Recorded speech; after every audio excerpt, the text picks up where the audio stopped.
السلام علیکم ناظرین، سائنس کی دنیا میں آپ سب کو خوش آمدید۔ میں ہوں عاطف حسین اور آپ دیکھ رہے ہیں سائنس کی دنیا۔ ناظرین، ابو علی سینا کا مکمل نام الحسن بن عبداللہ الحسن بن علی بن سینا ہے، جو دنیائے اسلام کے ممتاز طبیب اور فلسفی ہے۔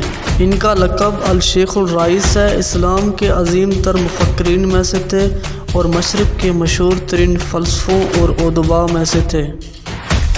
صفر 370 ہجری 980 عیسوی کو فارس کے ایک چھوٹے سے گاؤں میں پیدا ہوئے۔ ان کی والدہ اسی گاؤں سے تعلق رکھتی تھیں، جبکہ ان کے والد بلخ یعنی موجودہ افغانستان سے آئے تھے۔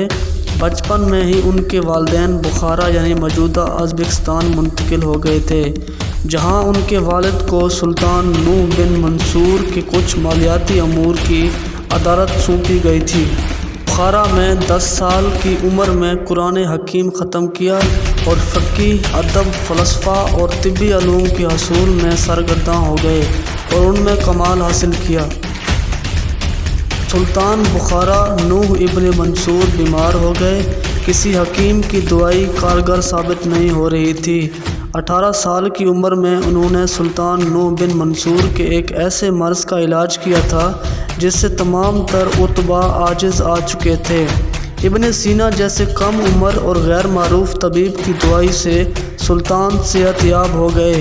چنانچہ سلطان نے خوش ہو کر انعام کے طور پر انہیں ایک لائبریری کھول کر دی۔ 20 سال کی عمر تک وہ بخارا میں رہے اور پھر خوارزم چلے گئے، جہاں پر ہمدان منتقل ہو گئے، جہاں 9 سال رہنے کے بعد اصفہان میں علاء الدولہ کے دربار سے منتقل ہو گئے۔ اس طرح گویا انہوں نے ساری زندگی سفر میں گزاری۔ ابن سینا نے القانون فی الطب اور الشفاء جیسی شعرا افاق کتابیں لکھی۔ القانون 17ویں صدی تک یورپ کے طبی اداروں کے نصاب میں شامل رہی۔ ابن سینا نے کل 450 کتابیں تصنیف کی، جن میں سے 240 کتابوں کے آثار ملتے ہیں۔ ابن سینا کا انتقال ہمدان میں شعبان 427 ہجری 1037 عیسوی کو ہوا۔